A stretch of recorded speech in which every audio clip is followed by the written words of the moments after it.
Welcome back दोस्तों।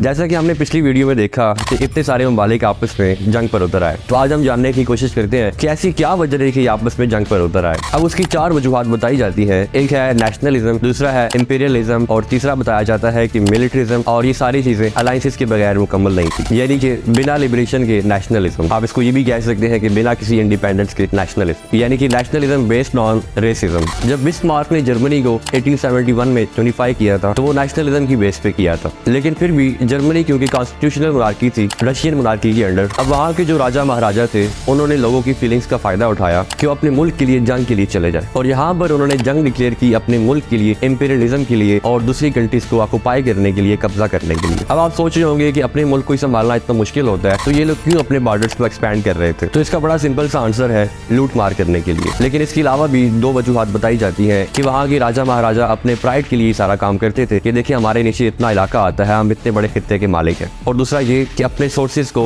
Exploit करने के लिए। जाहिर सी बात है उन ममालिक में डिफरेंट जगह पर कहीं पर सोना निकल आता था तो उसको अपनी ट्रेजरी में ऐड कर देते थे। अब ये जो इंपीरियलिज्म था ये बिना किसी मिलिट्रिज्म के पॉसिबल नहीं था। जाहिर सी बात है काफ़ी सारा पैसा खर्च करना पड़ता था इन ममालिक को अपनी मिलिट्री पर, ताकि वो दूसरे ममालिक पर कब्जा कर सके, simply by brute force. Britain की रॉयल नेवी उस टाइम की सबसे बड़ी नेवी समझी जाती थी, जिसकी वजह से ही ब्रिटेन इतनी बड़ी इंपीरियलिस्टिक एम्पायर चला पाता था। अब उस टाइम की ये जो 6 बड़ी पावर्स थी, Austria हंगरिया, France, Italy, Britain, Germany और रशिया, इनके 1870 में combined military expenses 94 million pounds के आसपास थे, जो कि आगे बढ़ के 1904 में यानी कि 1904 में 4 गुना हो चुके थे। इसका मतलब है कि ये ममालिक सारे बहुत सारा पैसा खर्च कर रहे थे मिलिट्री के ऊपर। इन सारे ममालिक को इंपीरियलिज्म में बहुत ज्यादा इंटरेस्ट था कि ज्यादा से ज्यादा ममालिक के ऊपर कब्जा किया जाए, अपने इंपीरियलिज्म को बढ़ाया जाए, अपनी एम्पायर को एक्सपेंड किया जाए। और सबसे इंटरेस्टिंग बात यहाँ पर दोस्तों ये है कि जब मैं बात कर रहा हूँ ममालिक की, तो ममालिक का मतलब है मोनार्की, यानी कि राजा महाराजा। क्योंकि डेमोक्रेसी तो थी नहीं, लोगों की मर्जी सुनी नहीं जाती थी, एक बादशाहत का सिस्टम था। और वो राजा महाराजा जो कि बड़े हॉट टेम्पर्ड बादशाह माने जाते थे। काइजर विलियम II थे उस वक्त के जर्मनी के बादशाह। ये हमेशा डर में बैठे रहते थे कि फ्रांस, इटली, ब्रिटेन कहीं इन पर हमला न कर दे। जबकि रशिया में टिसार निकोलस II, जिनको ऑलरेडी ही ट्रबल हो रही थी अपनी पोजीशन को संभालने के लिए, और ये आखिरी प्रिंस रहे रशियन एम्पायर के। और ब्रिटेन के हेड ऑफ स्टेट थे किंग जॉर्ज V। और यहाँ पर इंटरेस्टिंग फैक्ट ये है कि ये तीनों महाराजा आपस में फर्स्ट कजन थे, यानी कि ये एक ही फैमिली के लोग थे लिटरली। तो वर्ल्ड वॉर 1 यहाँ पर गेम ऑफ थ्रोन्स चल रहा था लिटरली। आप इसे फैमिली फाइटिंग भी समझ सकते हैं। कहा यह जाता है कि क्वीन विक्टोरिया ने कोशिश की थी इन तीनों की लड़ाई रुकवाने में, लेकिन उनकी डेथ के बाद ये सब पॉसिबल हो नहीं पाया। चौथा रीजन यहाँ पर ये बताया जाता है अलायंसेस का। इन सारे ममालिक की यहाँ पर इतनी अलायंसेस देखने को मिलती है। 1882 में ट्रिपल अलायंस बनी थी जर्मनी, ऑस्ट्रिया हंगरियन एम्पायर और इटली के दरमियान। इन तीनों कंट्री ने म्यूचुअल प्रॉमिस किया था एक दूसरे की हेल्प के लिए कि इन केस अगर किसी भी ग्रेट पावर के ऊपर हमला किया जाता है तो। जबकि दूसरी मेजर अलायंस बनी थी 1907 में ट्रिपल एंटेटे करके, ग्रेट ब्रिटेन, फ्रांस और रशिया के दरमियान। ये अलायंसेस बनाने के पीछे ओरिजिनल रीजन ही था इंपीरियलिज्म। अब यहाँ पर देखने वाली बात यह है कि क्या आम आवाम चाहती थी कि हम आपस में जंग पर उतर आए, तो इसका मोस्टली आंसर यही है कि नहीं। लेकिन इसके बावजूद भी आम आवाम इस जंग में धकेली गई। उसका पहला रीजन है जो उस टाइम पर एक सोल्जर की नौकरी होती थी वो गरीब लोगों के लिए होती थी, यानी कि एक आम इंसान सोल्जर बने और अपनी जान गंवा दे एक महाराजा के लिए। कोई ये क्यों करना चाहेगा? पैसे के लिए। अब ज्यादातर लोग जो वहाँ पर अनएम्प्लॉयमेंट के शिकार थे वो सारे के सारे सोल्जर्स ही पाए जाते थे उन ममालिक में। अब चलो अगर अपने मुल्क के लिए जंग लड़नी है तो वो एक और बात है, लेकिन दूसरे मुल्क पर कब्जा जमाने के लिए कोई क्यों जंग लड़ेगा?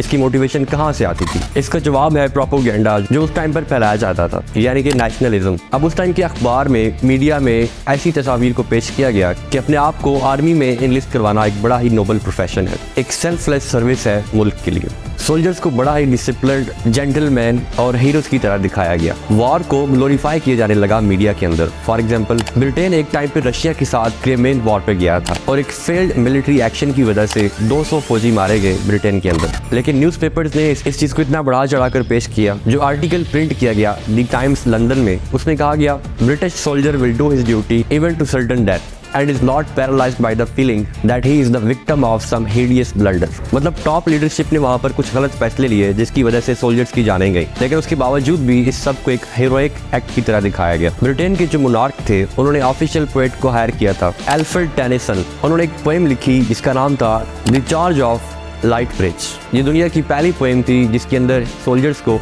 हीरोइक करके दिखाया गया। हीरोज की तरह दिखाया गया। तो इस तरह की चीज़ों से दिखाया जाता था कि जंग पर जाना अपने मुल्क के लिए एक बड़ी ही अच्छी चीज़ है। लेकिन हर कोई इस चीज़ के हक में नहीं था। काफ़ी सारे लोग थे जो इस वार के अगेंस्ट थे। अमेरिका की सोशलिस्ट पार्टी, इटली की socialist party, Russia Bolsheviks, Germany में कार्ल लिब्कनेcht, रोजा लक्समबर्ग। इसके अलावा कई और लोग थे जो इंटरनेशनलिज्म के ऊपर भरोसा रखते थे। कुछ लोग रिलीजन और ह्यूमैनिटी की बेस पे वार के अगेंस्ट थे। The charge of light bridge के अगेंस्ट इन्होंने एक पोएम लिखी थी जिसका नाम था the lost of the light bridge, जो कि हाईलाइट करती है कि किन मुश्किलात से गुजरना पड़ता है सोल्जर्स को जंग लड़ते वक्त। और सबसे इंटरेस्टिंग तो जहाँ पर केस है द क्रिसमस ट्रूस ऑफ 1914। 1914 में जब वार चल रही थी तो क्रिसमस का टाइम आया। एक तरफ ब्रिटेन सोल्जर और दूसरी तरफ जर्मन सोल्जर दोनों साथ में आ गए क्रिसमस सेलिब्रेट करने के लिए जंग के मैदान में। इन्होंने खाना एक्सचेंज किया एक दूसरे के साथ, गाने लगे और सेलिब्रेट किया, क्योंकि लिटरली कोई आम रीजन नहीं था इन लोगों के लिए जंग पे जाने के लिए। लेकिन इसके बाद उनको अपनी कमांडर की तरफ से ऑर्डर आता है कि वार दोबारा से स्टार्ट की जाए, और इसी के साथ अपने सोल्जर्स को भी पनिश करने लग पड़े कि जो वार पे नहीं जाएगा उनको भी पनिश किया जाएगा, उसको हम खुद ही शूट आउट कर देंगे। तो पनिशमेंट की सूरत में उनको फोर्स किया गया कि वो सारे वहां पर जंग करें। तो जैसा कि आपने देखा कि कैसे इन 4 वजूहात ने अहम किरदार अदा किया एक ऐसी जंग के अंदर जो कि 5 साल तक फिर जारी रही, जिसके अंदर करोड़ों लोगों की जाने गई। कैसे इसने यूरोप के अंदर तबाहकारियां की, एक नए तनाज़े को जन्म दिया और पावरफुल एम्पायर्स को मलिया मेट कर दिया। इसके बाद काफी सारे ममालिक ने जन्म लिया। तो ये थी जंग अजीम यानी कि वर्ल्ड वॉर 1। उम्मीद करते हैं आपको ये वीडियो पसंद आई होगी। आने वाली नेक्स्ट वीडियो तक हमें दे इजाजत, मिलते हैं नेक्स्ट वीडियो में।